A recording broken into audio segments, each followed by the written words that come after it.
నమస్తే. సామాన్యుడి చేతిలో సామాజిక అస్త్రం నంబర్ 1 న్యూస్‌కి స్వాగతం. నేను రవీంద్ర.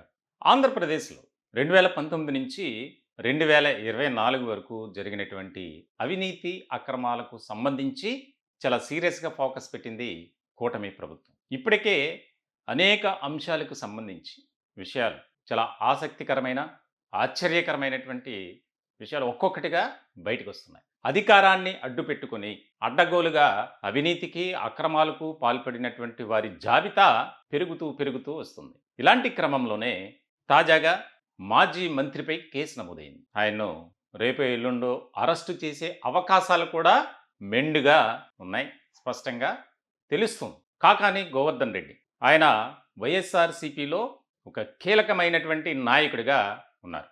ఇలాంటి సందర్భంలో ఆయన చేసినటువంటి అవినీతి అక్రమాలకు సంబంధించి తెలుగుదేశం పార్టీ ఎప్పటినుంచో తీవ్రమైనటువంటి ఆరోపణలు చేస్తూ వస్తుంది. ఒక రకంగా చెప్పాలంటే Kakani versus Somireddy. Telugu Desam party senior నాయకులుగా ఉన్నటువంటి సోమిరెడ్డి చంద్రమోహన్ రెడ్డి.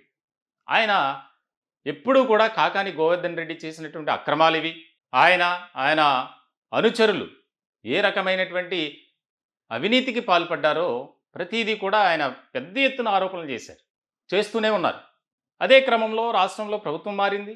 కూటమి అధికారంలోకి వచ్చిన తర్వాత కూడా సోమిరెడ్డి చంద్రమోహన్ రెడ్డి ఆయనపై తీవ్రమైనటువంటి ఆరోపణలు చేస్తూనే ఉన్నారు.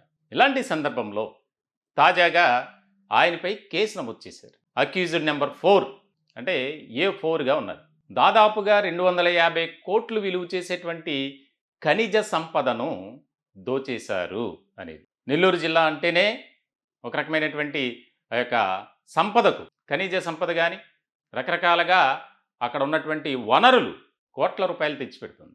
వాస్తవంగా చెప్పాలంటే ప్రభుత్వానికి ఆదాయ వనరులుగా ఉమ్మడి నెల్లూరు జిల్లా ఉంది. అదొక జిల్లా అని మనం చెప్పాలి.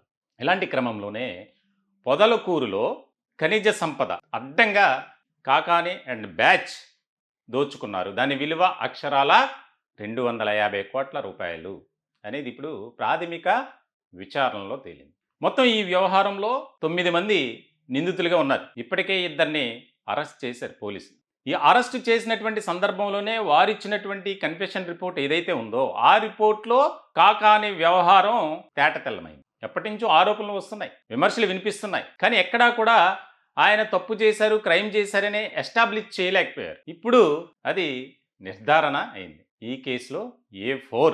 అలాగే ఆయన చాలా అంశాలకు సంబంధించి ఇప్పుడు ఆరోపణలు ఎదుర్కొంటున్నారు. ఒంగోలు పార్లమెంటు సభ్యులుగా ఉన్నటువంటి మాగుంట శ్రీనివాసరెడ్డి ఆయన సంతకాన్ని ఫోర్జరీ చేసి కోట్లాది రూపాయలకు స్కెచ్ వేశారు, దోచుకున్నారు అడ్డంగా అని. అంటే మాగుంట శ్రీనివాసరెడ్డి గతంలో 2009లో వైఎస్ఆర్సీపీ నుంచి ఎంపీగా అక్కడి నుంచి ఎన్నికయ్యారు. 2024 ఎన్నికల్లో ఆయన పార్టీ మారారు, తెలుగుదేశం పార్టీలో ఉన్నారు. ఇటువంటి క్రమంలో ఆయన కూడా కేసు పెట్టారు. అలాగే నెల్లూరు ప్రాంతంలోనే ముఖ్యంగా ఉమ్మడి నెల్లూరు జిల్లాలో అనేక రకాల అక్రమాలకు పాల్పడ్డారు అని తీవ్రమైనటువంటి ఆరోపణలు వినిపిస్తున్న వేళ ఇప్పుడు పొదలకూరు అంశానికి సంబంధించి 250 కోట్ల రూపాయల ఖనిజ సంపను దోచుకున్నారు అనేది 100% నిర్ధారణ అయింది.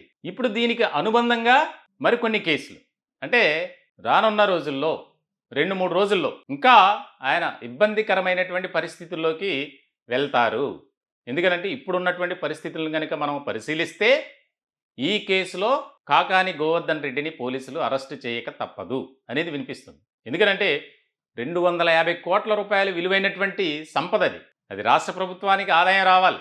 అలా కాకుండా ప్రభుత్వంలో ఉంటూ అధికారంలో ఉన్నటువంటి ప్రజాప్రతినిధులు ఇదిగో ఇలా అడ్డగోలుగా అక్రమాలకు పాల్పడమే కాకుండా ఇష్టారాజ్యంగా అడిగిన వారిపై కేసులు పెట్టడం, నిర్బంధించడం, శారీరకంగా హింసించడం, మానసికంగా బాధ పెట్టడం, ఇవన్నీ మాజీ మంత్రి కాకాని అండ్ బ్యాచ్కి ఒక పెట్టింది పేరుగా మారిపోయింది. సో మొత్తానికైతే ఒక కీలకమైనటువంటి చర్చ జరుగుతుంది రాష్ట్ర రాజకీయాల్లో. కాకాని గోవర్ధన్ రెడ్డి వైఎస్ఆర్సీపీ తరపున ఒక కీలకమైనటువంటి నాయకుడిగా ఉన్నారు. అలాగే ఉమ్మడి నెల్లూరు జిల్లాలో అయితే ఇంకా ప్రత్యేకంగా చెప్పక్కర్లా. అధికారాన్ని అడ్డు పెట్టుకుని ఏ రకమైనటువంటి అక్రమాలకు పాల్పడ్డారు అనేది ఇప్పుడు ఒక్కొక్కటిగా బయటకు వస్తుంది. ఎప్పటి నుంచో సోమిరెడ్డి చంద్రమోహన్ రెడ్డి ఆరోపిస్తున్నారు.